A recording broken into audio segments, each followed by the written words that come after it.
저는 우리 모두가 예수 그리스도를 더 깊이 더 많이 알기를 간절히 소원합니다. 왜냐하면 우리의 신앙과 믿음, 성숙은 오직 예수 그리스도를 아는 지식에서부터 자라갈 수 있기 때문입니다.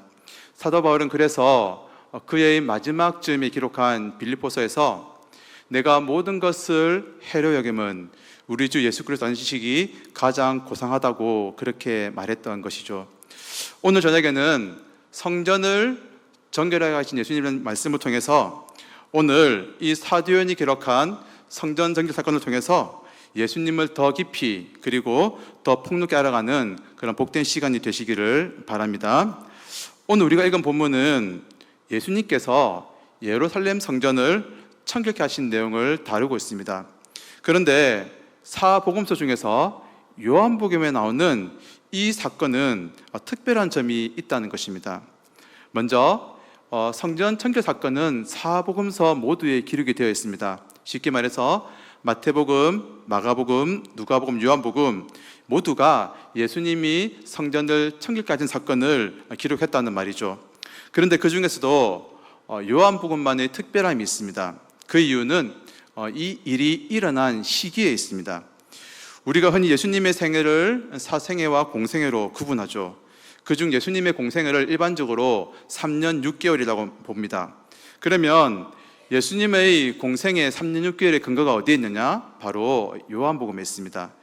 예수님이 그렇게 요한복음에서 2장, 6장, 13장에 6월절에 예루살렘을 가시게 됩니다. 그런데 이 6월절은 유대인들이 1년에 한 번 예루살렘에 올라가는 날입니다. 쉽게 말해서 우리의 설 명절이 1년에 몇 번 있습니까? 한 번 있죠. 그래서 이 아이는 태어나서 설을 2번 세웠다. 그럼 이 아이가 몇 살입니까? 2살인 것이죠. 네, 그렇습니다. 그래서 여기서 우리는 사복음서 중에서 왜 요한복음의 성전 청결 사건이 특별한지 그 이유를 알 수가 있습니다. 마태, 마가, 누가복음에 나오는 예수님의 성전 청결 사건은 예수님이 십자가를 목전에 둔 일주일 전의 시기입니다. 쉽게 말해서 마지막 3년째에 일어난 사건이란 것이죠. 그런데 오늘 우리가 읽은 이 요한복음에 나오는 성전 청결 사건은 요한복음 2장에 기록되어 있듯이 예수님의 사역 초반에 1년째에 일어난 일이라는 것입니다. 즉 요한은 이 성전 청결 사건에 대해서 이 특별한 의도를 가지고 기록을 해놓았다는 것입니다. 사복음서에 대해서 기록 연대를 말할 때 차이는 있지만 학자들이 모두가 동의하는 한 가지가 있습니다. 그것은 사복음서 중에서 요한복음이 제일 늦게 기록이 되었다는 사실입니다. 사도 요한은 사도들 중에서 또한 가장 오래 살았던 사람이고요, 3개의 복음서가 기록된 뒤에 이 요한복음을 기록했습니다. 즉 요한은 마태, 마가, 누가복음에도 성전 청결 사건이 있는 것을 알고 있었습니다. 그럼에도 사도 요한은 공관복음에 기록되지 않은 예수님의 사역 초기의 이 성전 청결 사건을 그렇게 기록해 놓고 있다는 것입니다. 그러면 사도 요한은 왜 다른 복음서 저자들이 기록한 이 3년째의 성전 청결 사건이 아니라 사역 초기에 일어난 일들을 기록하고 있냐는 것이죠. 사도 요한이 예수님의 공생의 1년째에 이 사건을 기록한 목적이 과연 무엇이냐는 것입니다. 그 목적은 사실 우리 모두가 잘 알고 있습니다. 바로 요한복음 20장 31절인데요. 제가 읽어드리겠습니다. 오직 이것을 기록하면 너희로 예수께서 하나님의 아들 그리스도이심을 믿게 하려며 또 너희로 믿고 그 이름을 힘입어 생명을 얻게 하려 함이니라. 아멘. 즉 사도 요한은 예수께서 하나님의 아들이심을 믿게 하려고 이 성전 청결 사건을 기록하고 있다는 것입니다. 왜냐하면 예수님은 이 땅에 빛으로 오셨지만 사람들은 예수님을 거부하고 영접하지 않았습니다. 예수님이 이 땅에 오신 사실 이 자체만으로도 예수님을 믿어야 할 이유는 차고 넘치고 충분합니다. 그러나 사람들은 어떤 이유에서인지 예수님을 받아들이지 않았습니다. 심지어 적극적으로 반대하고 배척했습니다. 그래서 예수님은 그들, 즉 예수님을 하나님의 아들로 믿지 못하는 자들을 위해서 그들이 믿음을 가질 수 있도록 그들에게 표적을 나타내 보이신 것이죠. 요한복음에 나오는 첫 번째 표적 무엇입니까? 예수님이 말씀하시니, 네, 바로 물로 포도주를, 가나의 혼인잔치의 기적입니다. 예수님은 이 가나의 혼인잔치를 통해서 자신을 드러내셨습니다. 계시하셨습니다. 그리고 이 잔치 표적을 통해서 예수님이 드러난 것이죠. 오늘 설교의 주된 주제는 아니기에 세 가지 정도만 말씀을 드리겠습니다. 혼인잔치를 통해서 첫 번째로는 예수님이 바로 요한복음 1장에 나오는 창조주시다. 그리고 예수님은 이스라엘의 종말론적 언약을 성취하시는 분이시다. 그리고 세 번째는 버려진 이스라엘을 참된 신부로 회복시키시는 참된 신랑이 되신다. 이것이 가나 혼인잔치를 통해서 드러났습니다. 그리고 여기에 대한 반응을 사도 요한이 다음과 같이 기록을 하고 있다는 것입니다. 우리 요한복음 2장 11절 한번 오늘 본문 위에 있는데요, 함께 읽어보시면 좋겠습니다. 성경을 보시면서 요한복음 2장 11절 함께 한번 읽어보시겠습니다. 시작. 예수께서 이 첫 표적을 갈릴리 가나에서 행하여 그의 영광을 나타내시매. 아멘. 첫 표적, 가나의 혼인잔치의 이 표적을 통해서 제자들이 예수님을 믿게 되었다고 이제 사도 요한이 말하고 있습니다. 그리고 이 믿음이란 것이 아마도 그들에게 진심이었을 것으로 생각이 되어집니다. 그러나 이 믿음에는 무언가 석연치 않은 점이 두 가지 정도 있다는 것입니다. 첫째, 제자들이 어떻게 했다고 말합니까? 그를 믿었다고 하죠. 그런데 사도 요한은 이 믿음이 구체적으로 어떤 믿음인지를 밝히지 않습니다. 그러니까 첫 번째 혼인잔치에서 나타난 그 예수님의 표적을 보고서 가졌던 제자들의 믿음이 예수께서 하나님의 아들이심을 믿는 믿음이었다라고는 요한이 말하지 않고 있다는 것입니다.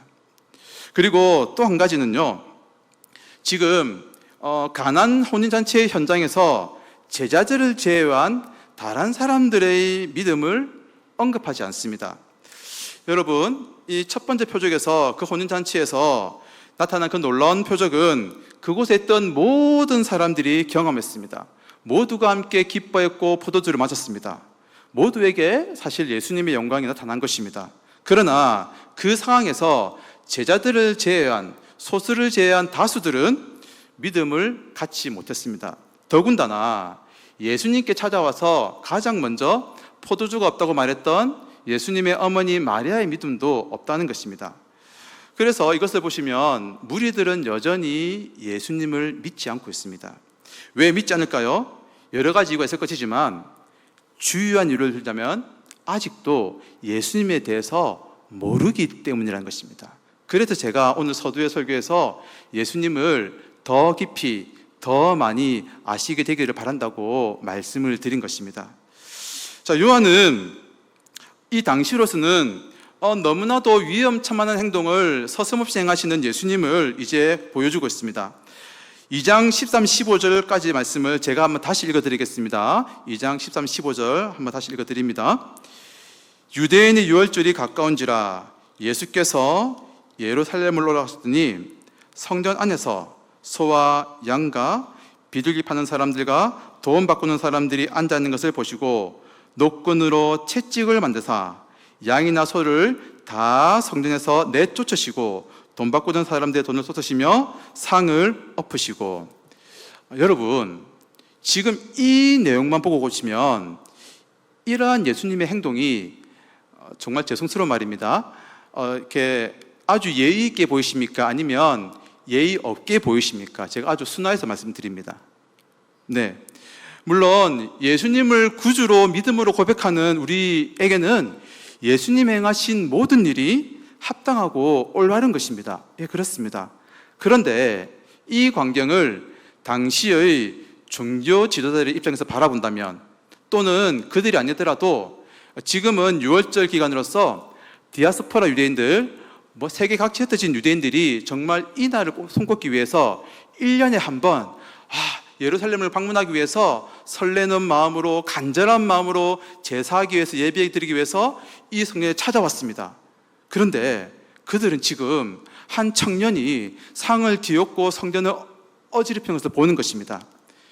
이렇게 본다면 이보다 무리하고 폭력적이고 야만적인 행동은 없다는 것입니다. 더군다나 이때는 예수님의 사역 초기입니다. 아직은 예수님의 명성이 그래도 많이 퍼지지 않았고, 또한 예수님에 대한 이해가 사람들에게 많이 없던 시기입니다. 그러나 사도 요한은 이 예수님의 공생의 사역 초기의 이 성전 창조 사건을 통해서 예수님에 대한 세 가지를 우리에게 알려주고 있다는 것입니다. 첫 번째, 예수님은 새 시대를 여는 분이라는 것입니다. 오늘은 요한은 6월절을 맞이해서 성전에 올라간 예수님을 소개하고 있습니다. 그런데 이어지는 내용이 모두를 당황스럽게 했죠.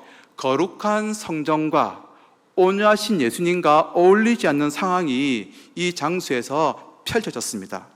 그러면 예수님은 왜 이렇게 모두에게 충격적인 일들을 공개적으로 스스럼 없이 행하고 계시냐는 것입니다. 오늘 요한은 다시 한번 말씀드립니다. 예수님이 6월절에 성전에 올라가셨음을 말하고 있습니다. 6월절은 유대인의 명절이지만 그 정신이 있습니다. 유대인들이 바로 출애굽하여서 종의 신분에서 벗어나서 하나님의 참된 백성, 새로운 시대의 새 백성이 되었음을 영원히 기억하는 절기가, 하나님의 구원을 기뻐하고 송축하는 절기가 바로 6월절입니다. 즉 6월절은 이스라엘 백성들에게 새로운 시대가 열렸다, 그들이 새 백성이 되었다는 의미가 담겨져 있습니다. 그런데 여러분, 이 6월절의 정신이 변질되고 타락해버린 것입니다. 오늘 본문은 유대인들에게서 이미 6월절의 진정한 의미는 사라지고 인간의 탐욕과 편의와 죄악만이 가득한 실상을 우리에게 폭로하고 있습니다. 이 당시에 보시면 성전 옆에 따로 말을, 양을 사고 팔 수 있는 장소가 있었습니다. 그러나 여러 가지 이권 개입과 경제적인 이득 때문에 이 가운데서 부정부패로 말미암아서 이 모든 양과 소가 성전 안에 들어온 것입니다. 그래서 예수님이 사역 초기에 이제 공생애를 시작하시면서 6월절을 맞아 성전에 올라가셨을 때 그곳에는, 그 성전은 참된 새로운 백성들이 있는 것이 아니라 타락하고 범죄하고 새로운 백성과는 상관없는 그렇게 안타까운 모습이, 타락한 백성들의 모습이 그곳에 펼쳐져 있었다는 것입니다. 부정과 탐욕과 거짓이 난무한 채 인간의 살해 사욕이 가득하여 하나님은 계시지 않고 출애굽한 새로운 백성들은 존재하지 않는 곳이 바로 그 당시의 예루살렘의 6월절 성전의 모습이었다는 것입니다. 현재 유대인들의 그런 참혹한 영적인 실상을 단적으로 보여주는 모습이 바로 6월절의 성전이었다는 것입니다. 한 톨의 죄책감 없이 탐욕을 위해서 물건을 사고 팔고 있습니다. 기도와 찬양이 가득해야 할 성전에서 동물들의 울음소리와 분뇨와 오염물이 성전을 더럽히고 있습니다. 죄와 죽음에서 벗어나 영적으로 새로운 시대를 살아가는 백성들의 모습이 아니었다는 것입니다. 그러나 예수님은 새로운 시대를 여시기 위해서 이 땅에 오셨습니다. 빛으로 나아오기 거부하는 자들에게 빛으로 오신 분이 바로 예수님이십니다.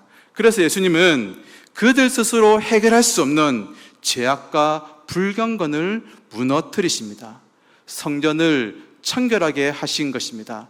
그들로 하여금 너희는 하나님의 새로운 백성이야, 너희는 6월절을 지나서 하나님의 구원으로 살아가는 자들이야, 이렇게 지금 예수님은 6월절의 의미를 갱신하시며 이스라엘아, 너희에게 이제 새로운 시대, 새로운 백성이 되었다는 것을, 그 의미를 선포하시며 바르게 세우고 계신 것입니다.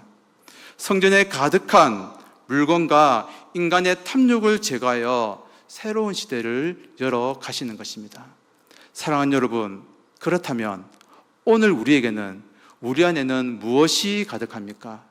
예수 그리스도를 구주로 믿음으로 고백하는 우리들이지만 여전히 우리 안에는 성전에 없어야 할 동물들과 오염물과 더러운 이권과 욕심과 탐욕이 우리 안에 있지 않습니까? 그러나 예수님은 오늘도 우리 안에서 새로운 일을 행하시는 것을 믿으시기 바랍니다. 그분은 우리가 할 수 없는 죄악을 친히 담당하시며 우리의 모든 더러움을 제거하시고 우리를 정결케 하시며 우리를 새로운 시대, 새로운 백성으로 만든 분이심을 믿는 모두가 되시기를 바랍니다. 다음으로 예수님은 자기 백성을 위해서 죽으시고 부활하심으로 자기를 믿는 자들을 참 성전으로 만들어 가신다는 것입니다. 이제 이 사건에서, 이 소란 가운데서 유대인들은 자기들의 잘못이 있었기에 다른 질문으로 예수님께 항의를 하고 있습니다. 2장 18절 말씀을 제가 한번 읽어드립니다. 이에 유대인들이 대답하여 예수께 말하기를 내가 이런 일을 행하니 무슨 표적을 우리에게 보이겠느냐. 예수님은 이렇게 답을 주시죠. 우리 예수님의 대답 요한복음 2장 19절 말씀을 함께 한번 읽어보십니다. 2장 19절입니다. 시작. 예수께서 대답하여 이르시되 내가 사흘 동안에 일으키리라. 아멘. 유대인들은 예수님의 대답이 어려웠기에 돌로 지은 성전과 예수님의 육신의 부활을 말씀하신 이 성전을 이해하지 못했습니다. 그리고 이 당시에 이 비밀이 아직 가려워졌기 때문에 제자들마저도 이 말씀을 바르게 깨닫지 못하고 예수께서 나중에 죽음에서 부활하신 다음에야 이 말씀이 그랬지 않은 것을 깨달았던 것이죠. 그러나 예수님은 지금 이 성전 청결 사건에서 분명히 자신이 무엇을 위해 오셨는지를 밝히고 계십니다. 예수님은 유대인들이 잃어버린 성전을 회복시키기 위해서 오셨다는 것입니다. 그러나 그 회복은 과거가 그대로 답습이 되는 회복은 결코 아닙니다. 유대인들은 과거로부터 솔로몬 성전과 수르바벨 성전, 그리고 주후 19년에부터 만들어진 헤롯 성전으로 이어지는데요, 눈에 보이는 건물로서의 성전에 집착해 있었습니다. 그들 자신이 하나님을 예배하는 참된 성전이 되어야 한다는 것에는 전혀 의식하지 못했습니다. 그러나 예수님은 이 땅에 오셔서 자신이 친히 성전됨을 말씀하십니다. 왜 그렇습니까? 성전에는 누가 계십니까? 하나님이 계시고, 예수님이 누구십니까? 말씀으로 이 땅에 오신 하나님이시죠. 그리고 그 성전이신 예수님께서 이제 십자가에서 죽으시고 부활하심으로 자기 백성들을 성전이 되게 하실 것입니다. 아멘. 예수님을 믿는 모든 자에게 이제 하나님의 성령이 임하게 하시고 하나님이 우리와 영원히 함께 하시는 그 임마누엘로 자기 백성들에게 참된 성전이 되게 하시는 은혜를 베푸실 것이라는 것입니다. 이제 마지막 세 번째입니다. 예수님은 친히 사람들의 마음을 아시는 분임이 드러나고 있습니다. 이제 사도 요한은 이 성전 청결 사건을 마무리하는 단계에서 예수님에게 우리의 시선을 다시 한번 집중시키고 있습니다. 그리고 예수님에 대해서 우리가 알아야 할 한 가지 중요한 사실을 전달하고 있는데요, 우리 마지막으로 본문 24, 25절을 함께 읽어보시겠습니다. 요한복음 2장 24, 25절입니다. 시작. 예수는 그의 몸을 그들에게 의탁하지 아니하셨으니 이는 친히 모든 사람을 아시며 또 사람에 대하여 이는 그가 친히 사람의 속에 있는 것을 아셨음이니라. 아멘. 우리는 요한이 이 부분에서 전하는 예수님에 대해서 조금 더 마음을 가지고 주의 깊게 살펴보아야 합니다. 예수님은 이 땅에 친히 빛으로 오셨습니다. 자기 백성에게 생명을, 영생을 주시러 오셨습니다. 그러나 사람들은 자기들이 어둠에 있음으로 인해 빛으로 나오기를 거부하고 있습니다. 생명의 주로 오신 예수님을 거절하고 배척합니다. 그러나 사도 요한은 예수님께서 이러한 사람들의 모든 것을 아신다고 말하고 있습니다. 스스로 죄악 가운데 머물러 있으면서 자기의 죄됨조차도 깨닫지 못하는 그 인간의 죄성과 나약함을 구주께서 친히 아신다는 것입니다. 우리는 앞선 이 가나 혼인잔치를 한번 언급드렸습니다. 유대인들은 예수님에 대해서 호의적이지 않았고요, 그가 행하시는 표적과 전하는 메시지를 보고 들으면서도 예수님을 받아들이지 않았습니다. 예수님에 대한 이러한 유대인들의 태도는 성전 청결 사건에서도 잘 드러나고 있습니다. 예수님께서 성전을 청결하게 하시는 그 일 앞에서 유대인들이 어떻게 했습니까? 환영했습니까? 그들이 항의했습니까? 유대인들은 항의하며 따졌습니다. 그러나 여러분들, 사실 유대인들은 반대로 행동해야 옳습니다. 왜 그렇습니까? 자기들의 죄악과 탐욕을 들추어내 폭로하시는 예수님 앞에서 우리들의 행동이 잘못되었구나, 우리들이 정말 유월절의 정신을 잊었구나, 우리들이 하나님의 성전이 아니었구나, 그것을 알면서 오히려 그들은 예수님의 말씀과 예수님의 행동을 보고서 자신들의 죄악을 깨닫고 가슴치며 돌이켜야 했습니다. 하지만 유대인들은 죄에 대해서 바른 길을 알려주어도 깨닫지 못했습니다. 그런 유대인과 그리고 오늘 이 요한복음을 읽는 우리들의 모습이 어쩌면 겹치지 않는가 한번 생각을 해봅니다. 말씀으로 찾아오시는 예수님 앞에서 우리는 여전히 무지하며 예수님을 알기에 나약하고 게으르고 또한 예수님만으로는 살아가지 못하는 것이 바로 우리들의 모습입니다. 하지만 사랑하는 여러분, 이런 우리를 예수님은 아십니다. 우리의 모든 것을 아시는 예수님께서는 그럼에도 불구하고 우리를 사랑하십니다. 그 사랑이 어떻게 나타나십니까? 바로 자기의 육체를 십자가에서 죽이심으로, 그리고 부활하심으로 우리에게 영원한 생명을 주시는 그 길을 이제 예수님께서 걸어가게 되실 것입니다. 자기 땅에 빛과 생명을 오셨지만 자기를 거부하는 우리들을 위해서, 하나님의 성전임에도 불구하고 수많은 더러움 가운데서 살아가는 우리들을 위해서 이제 성전된 자기를 희생제물로 드려서 우리를 구원하시려고 예수님은 십자가로 발걸음을 옮기실 것입니다. 그렇기에 우리는 비록 늘 넘어지고 연약하지만 친히 우리를 아시는 예수님이 계시기에 우리는 낙심하지 않고 주를 따라갈 수가 있습니다. 그 예수님께서 우리 모두를 반드시 새 시대의 백성의 영광을 누리게 하시며 또한 그분의 참된 성전으로 살아가도록 은혜 베푸실 것을 믿고 따라가는 우리 모두가 되시기를 간절히 바랍니다. 이제 말씀을 한번 정리해 보겠습니다. 오늘 이 성전 청결 사건을 통해서 나타난 예수님에 대한 세 가지가 있습니다.